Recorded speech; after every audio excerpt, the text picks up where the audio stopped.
Everyone, আজকে আমি আপনাদেরকে দেখাবো কিভাবে নিটিং এর মাধ্যমে 1 বছরের ছোট বাবুদের একটা নিটিং হ্যাট তৈরি করা যায়। এই হ্যাটটা তৈরি করতে খুবই সহজ এবং এখানে আমরা জাস্ট বেসিক নিট এবং পার্ল এই দুটো স্টিচ ব্যবহার করে হ্যাটটা তৈরি করব। হ্যাটটা তৈরি করতে আমি এখানে নিয়েছি একটা মিল্ক কটন ইয়ার্ন, এখানে 50 গ্রাম মিল্ক কটন ইয়ার্ন রয়েছে। হাতে নিয়েছি এখানে একটা 40 সেন্টিমিটারের নিটিং নিডল। এই নিটিং নিডলটা 3.5 মিলিমিটারের। তাছাড়া আরো লাগবে হচ্ছে একটা এরকম ইয়ার্ন নিডল, এরকম মেজারমেন্ট টেপ, একটা ক্রাফট সিজার অথবা কাটার জন্য যে কোনো কেচি ব্যবহার করতে পারেন, এবং এরকম স্টিচ মার্কার। আপনাদের কাছে যদি এরকম নিটিং এর স্টিচ মার্কার না থাকে, আপনারা এরকম প্লাস্টিকের স্টিচ মার্কারও ব্যবহার করতে পারেন। এখন আমরা লং টেল কাস্ট অন মেথডে আমাদের প্রথম যে বেজের ঘরগুলো আছে সেই ঘরটা তুলে নিব। আপনারা যারা লং টেল কাস্ট অনের সাথে পরিচিত না, আপনারা অন্য যে কোনো কাস্ট অন পদ্ধতিতেই এভাবে ঘর তুলে নিতে পারেন। আমরা মোট 87টি ঘর নিব, অর্থাৎ 87টি স্টিচ আমরা আমাদের নিডলে তুলব।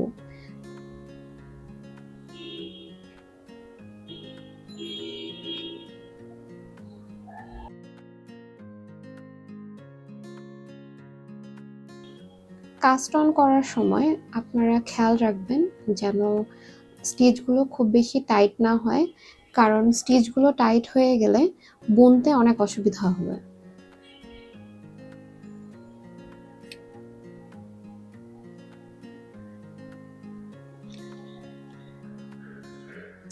আমি লং টেল কাস্ট অন মেথডে এখানে মোট 87টি অর্থাৎ 87 ঘর তুলে নিয়েছি। এখন আমরা একটা নিট একটা পার্ল এভাবে করে পুরো হ্যাটটা কাজ করে যাব। তো প্রথমে এখান থেকে যেহেতু আমার স্টিচের শুরু, আমি এই জায়গাটায় একটা স্টিচ মার্কার দিয়ে নেব।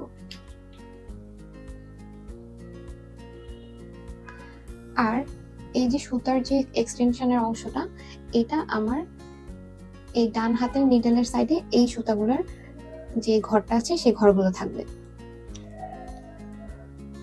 চলেন আমরা নিট করি।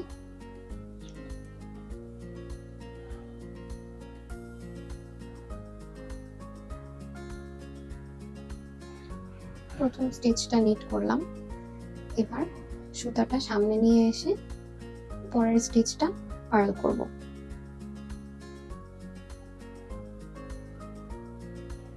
তারপর আবার পরের স্টিচটা নিট করব।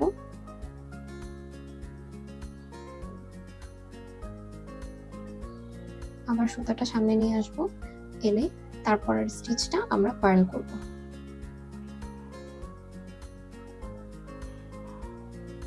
যদি দেখেন ঘরগুলো একটু টাইট লাগছে, কিছুটা একটু টেনে এগিয়ে নেবেন। তো এই মেথডে আমরা পুরো নিটিং এর কাজটা করব। আমাদের এখন প্রথম রাউন্ডটা আমরা আছি। আমি যেহেতু ক্রোশের কাজ করি, আমার কাছে এরকম পিকিং মেথডে কাজ করতে সুবিধা মনে হয়, আমি সুতাটা আমার বাঁ হাতে নিয়ে নিলাম। আমি পুরো কাজটা এভাবেই করব।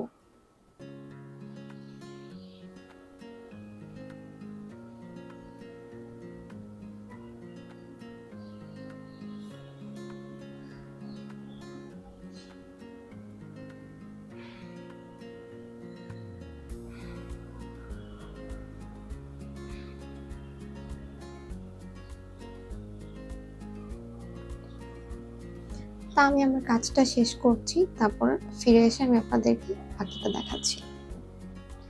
কাজ করার সময় আপনারা একটা জিনিস একটু মনোযোগ দিয়ে খেয়াল রাখবেন, সেটা হচ্ছে এই যে নিচের যে বারগুলো আছে, এই বার জিনিসটা যেন ভেতরের সাইডে থাকে, অর্থাৎ ওয়্যারের ভেতর সাইডে যেন থাকে, এটা যেন টুইস্ট হয়ে বাইরের সাইডে চলে না আসে, তাহলে কিন্তু আপনাদের হ্যাটের রাউন্ডটা এলোমেলো হয়ে যাবে।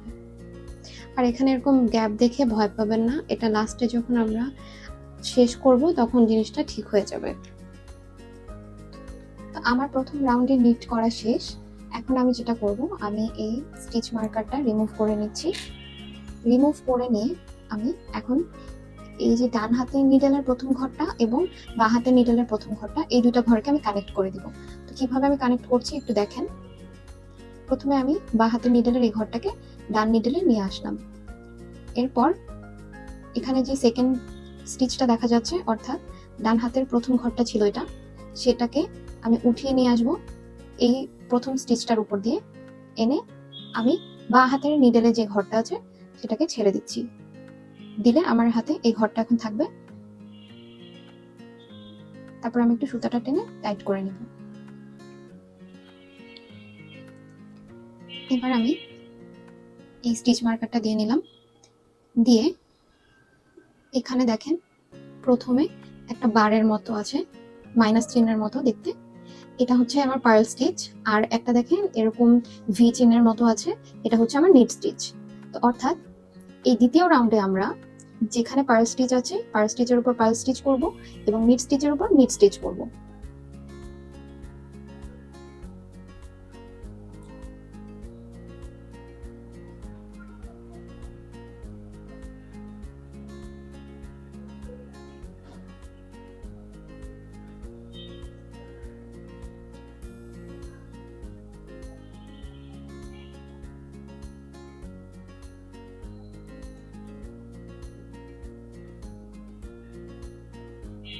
দেখেন নিট স্টিচের উপর আমি নিট স্টিচ করেছি এবং পার্ল স্টিচের উপর পার্ল স্টিচ করেছি। পার্ল স্টিচগুলো দেখতে এমন মাইনাস চিহ্নের মতো আর নিট স্টিচগুলো দেখতে এমন ভি চিহ্নের মতো।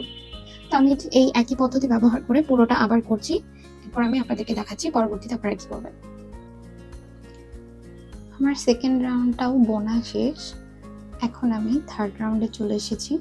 থার্ড রাউন্ডের ঠিক একইভাবে পার্ল স্টিচের উপরে আমরা পার্ল স্টিচ করব এবং নেট স্টিচের উপরে আমরা নেট স্টিচ করব।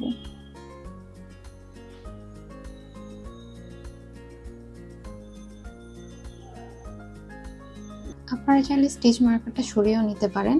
স্টিচ মার্কারটা থাকলে আমার কাছে মনে হয় যে হ্যাঁ আমাকে এই পর্যন্ত আসতে হবে, তো আমার কাজে একটা মোটিভেশন কাজ করে আর কি, যে কারণে আমি স্টিচ মার্কারটা ব্যবহার করি।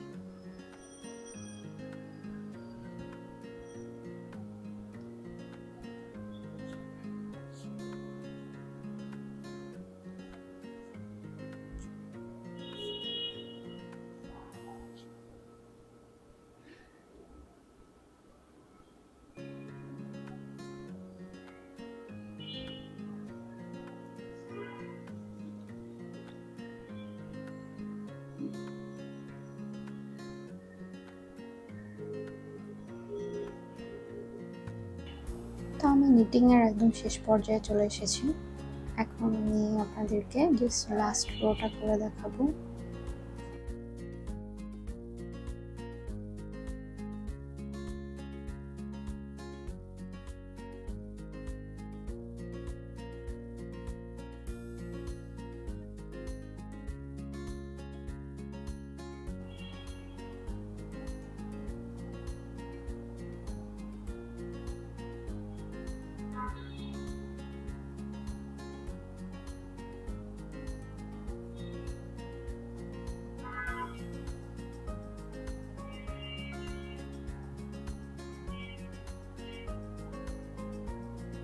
আমার লাস্ট রোটাও নিট করা শেষ।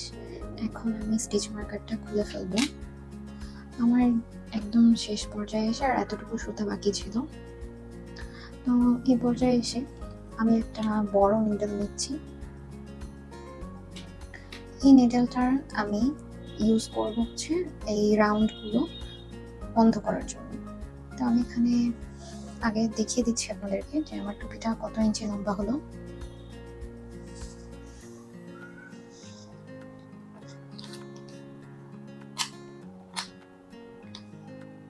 আট ইঞ্চি লম্বা হওয়ার পর আমি নিটিং শেষ করেছি।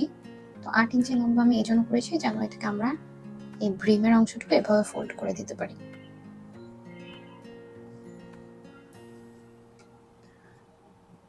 তো এবার আমি একটু ভালো লম্বা রেখে সুতাটা কেটে নিব।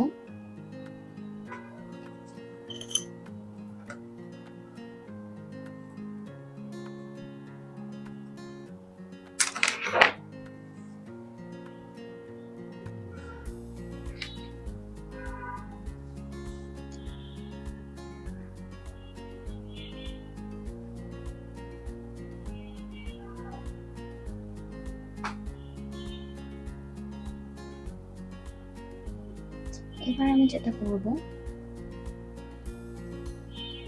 বাম পাশের নিডল থেকে আস্তে আস্তে একটা একটা করে ঘর আমি এই নিডলটাতে তুলে নেব।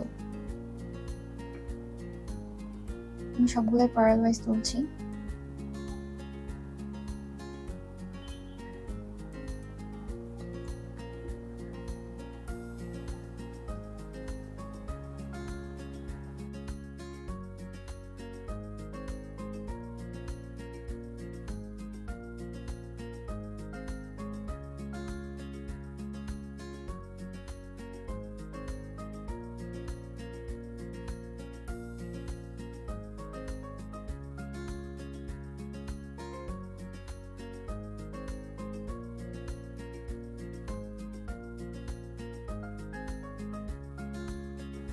আস্তে আস্তে আমি সবগুলো ঘর তুলে নিয়েছি এবং কিছু ঘর আমি এখানে এই যে সুতাতে ট্রান্সফার করে নিয়েছি।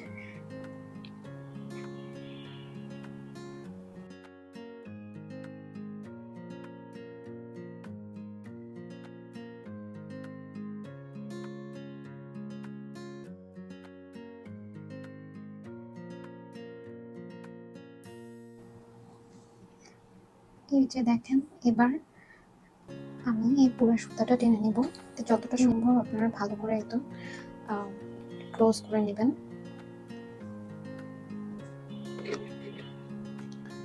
ক্লোজ করা শেষে আমি নিডলটা উল্টা পাশে নিয়ে যাচ্ছি।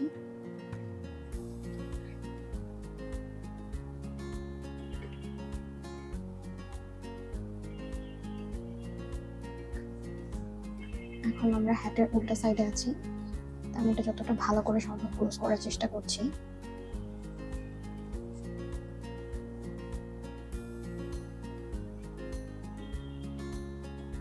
তো লাস্টের দিকে জাস্ট আপনারা কয়েকটা এরকম স্টিচ দিয়ে নেবেন।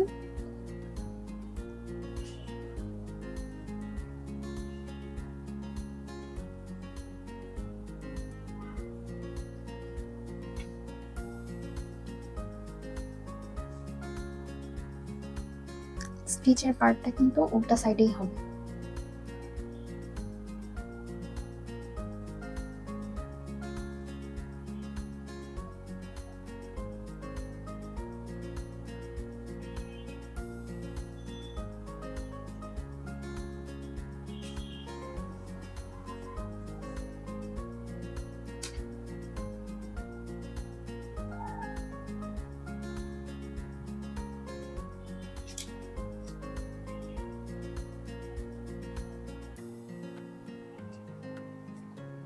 স্টিচটাকে আর কয়েকবার হ্যাটের মধ্যে দিয়ে আমি সিকিউর করে নেব।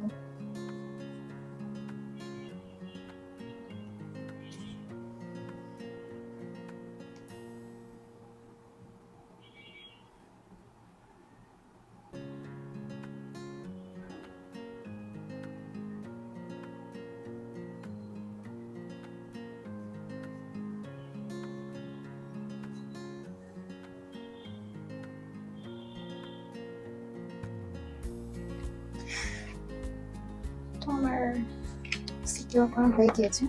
আমি এখন একটু কিছুটা টেল রেখে ওটা কেটে নিচ্ছি।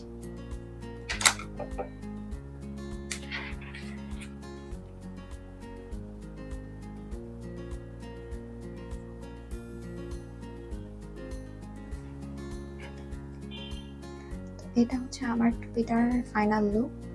এটা এরকম ফোল্ডেড অবস্থায় 5.5 ইঞ্চির মতো আছে, আর লম্বা অবস্থায় আমরা 8 ইঞ্চি মেজারমেন্ট করেছিলাম।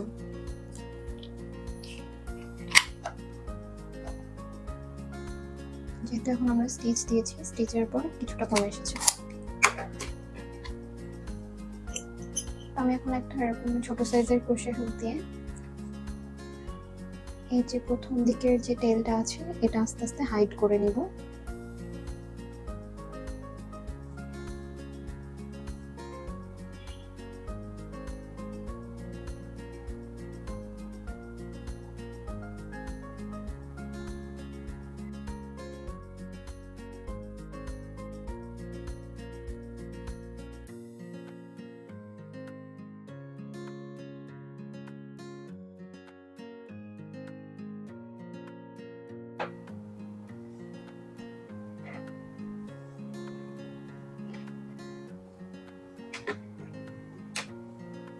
তো এই হচ্ছে টুপিটা রেডি।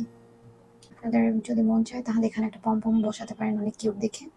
আমি এই হ্যাটটা একদমই সিম্পল রাখছি, তাই আমি এখানে কোনো পম ইউজ করছি না। আমার ভিডিওটি ভালো লাগলে অবশ্যই আমার চ্যানেল সাবস্ক্রাইব করবেন এবং নোটিফিকেশন বেল আইকন দিয়ে রাখবেন। আর অবশ্যই কমেন্ট করে জানাবেন যে কেমন লাগলো। পরবর্তী ভিডিওতে আবার দেখা হবে ইনশাআল্লাহ। সে পর্যন্ত ভালো থাকবেন, সুস্থ থাকবেন। আল্লাহ হাফেজ।